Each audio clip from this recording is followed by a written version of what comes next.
Olá, sejam todos bem-vindos e bem-vindas a mais uma aula de História. Hoje nós vamos falar sobre os maias, que juntamente com incas e astecas foi uma importante civilização do nosso continente. Estas civilizações, elas apresentavam um elevado grau de desenvolvimento, tanto no aspecto político, econômico, social e cultural.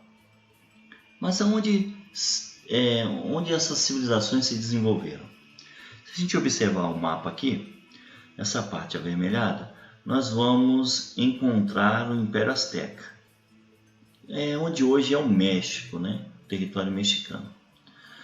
Nessa parte central, onde estão os países hoje da Guatemala, de Honduras e Belize, se desenvolveu a civilização maia. Nessa parte amarronzada aqui, onde está a Cordilheira dos Andes, se desenvolveu o Império Inca. Esse império compreendia hoje os países do Chile, da Argentina, do Peru, da Bolívia, do Equador e da Colômbia. Bem, vamos iniciar falando dos maias. O berço dessa civilização foi a Península de Yucatán. Nela encontramos várias cidades, entre as mais importantes, Tikal, Palenque e Copán. Isso mostra claramente que esta civilização tem um traço muito interessante para nós abordarmos. Diferente dos incas e dos astecas, os maias não desenvolveram um império unificado, ou seja, eles se organizavam em cidades-estado. Cada cidade-estado possuía um governo próprio. Nestas cidades existia a autoridade do Alak Yunik, que tinha tanto um poder político, econômico, mas também como religioso. Isto marca um traço importante dessa civilização, porque mostra que a civilização maia era um estado teocrático, isto mesmo. Teocrático por quê? Porque essa autoridade real, como bem já afirmei antes, ele tinha tanto poder político, econômico, mas também tinha um poder religioso. Bem, se observarmos aqui a pirâmide social da civilização maia, vamos ver que no topo está o Alak Yunik, depois vem os sacerdotes, nobres, os comuns. Os comuns eram camponeses, artesãos, trabalhadores livres. E, na base, os escravos, que eram prisioneiros de guerra. Sobre a economia dos povos maias, é importante destacar que era basicamente agrícola, Eles cultivavam milho, feijão, batata doce, mas também praticavam o comércio. Eles não conheciam o uso do ferro, da roda e do arado, e do transporte com animais. Bem, eles desenvolveram um tipo de escrita muito parecida com os egípcios, como estudamos no ano passado. Vocês estudaram no ano passado, O que são hieróglifos? São símbolos, são desenhos. Então eles desenvolveram um tipo de escrita. Bem, fomos mais adiante. Vamos observar também que eles, além de criarem essa escrita, eles construíram palácios, templos, isso mostrando claramente que eles tinham um conhecimento profundo de arquitetura.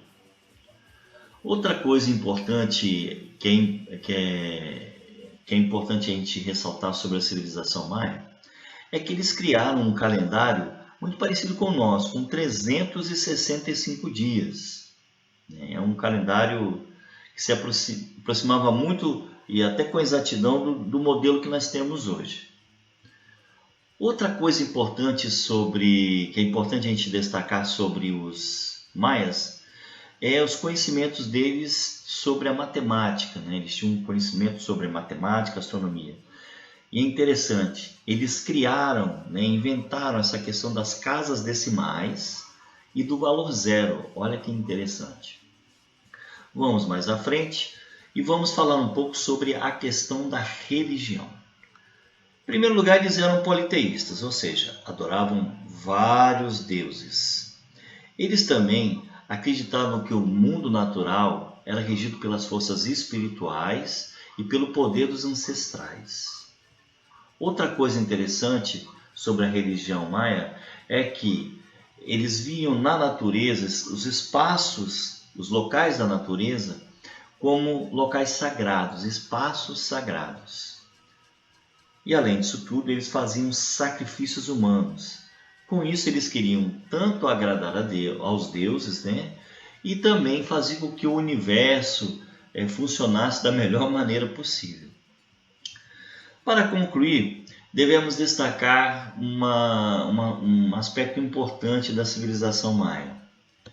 Quando os espanhóis chegaram à região, no século XVI aproximadamente, a civilização maia já se encontrava em declínio, ou seja, quando os espanhóis chegaram aqui já não existia mais quase nada sobre a civilização maia.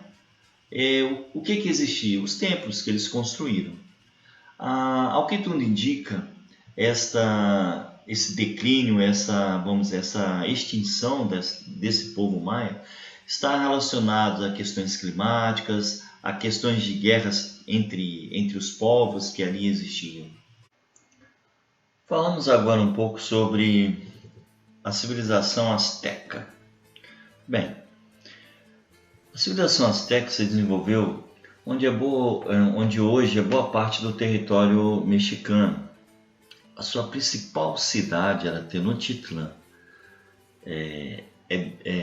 Comparado com algumas cidades da Europa, Tenochtitlan ela tinha um intenso comércio, né, atividade econômica bem intensa nesta importante cidade asteca. Como era a sociedade? Era uma sociedade bem hierarquizada, que tinha no topo da pirâmide o imperador, os camponeses, os artesãos e os trabalhadores urbanos, que compunham grande parte da população, a qual era obrigada, né, a exercer trabalho compulsório para o imperador quando este os convocava para trabalhos em obras públicas. Os astecas desenvolveram uma importante técnica agrícola chamada de chinampas. Eram ilhas de cultivo. Nestas ilhas, eles conseguiam plantar milho, tomate, abóbora, mandioca, enfim. Essa era a dieta que fazia parte da civilização asteca. Como os maias, e nós vamos ver também os incas, eles praticavam sacrifícios humanos para agradar os deuses. Em relação ao seu artesanato, ele era muito rico, principalmente na confecção de tecidos, objetos de ouro e prata e artigos com pinturas. Sobre os incas, é importante destacar que agora nós vamos falar um pouco sobre os incas. Não possuíam uma escrita, né, e estabeleceram um estado teocrático, assim como os maias e os astecas. O que é um estado teocrático? É bom relembrar. O rei ele tinha tanto poderes políticos, econômicos, mas também ele era considerado um deus, assim como os faraós no Egito. O soberano ele era chamado de Inca ou Sapa Inca. Esta civilização se desenvolveu na Cordilheira dos Andes e compreende hoje os países da Argentina, do Peru, da Bolívia, do Equador, da Colômbia. Sua principal cidade era Machu Picchu e Cusco. Sua sociedade era também hierarquizada, assim como os astecas e os maias. No topo da pirâmide, o Sapa Inca, o filho do sol. Já na parte onde existe o Conselho do Inca, que era composto por 4 vice-reis, existia a alta aristocracia, sacerdotes, burocratas e os curacas, que eles eram chefes das aldeias, que eles cobravam impostos, eram juízes e comandantes militares. E os Huaylus, as comunidades indígenas incas, que eram formados por camadas médias, artesãos e demais militares camponeses e escravos. Na agricultura, com certeza é a base desta economia, da economia inca. Eles cultivavam milho e batata. Eles também criaram uma importante técnica, a técnica de terraço, ou seja, como vocês estão vendo aqui na imagem, esse degrau, né? Em cada degrau eles faziam um plantio dos produtos, dos gêneros agrícolas que eles, de certa forma, consumiam. Por que essa técnica de terraço? Interessante, porque esse tipo de técnica evita erosão. E como eles estão numa montanha, né? O risco de erosão é muito grande, se caso eles não fizessem isso. Eles também desenvolveram um importante mecanismo de contabilidade, os quipos, que eram um conjunto de nós e barbantes coloridos. A religião era uma mistura de culto à natureza, crenças mágicas, e os maiores templos eram dedicados ao sol, Inti, e realizavam sacrifícios tanto de animais como de humanos. Eu espero que vocês tenham gostado e até a próxima.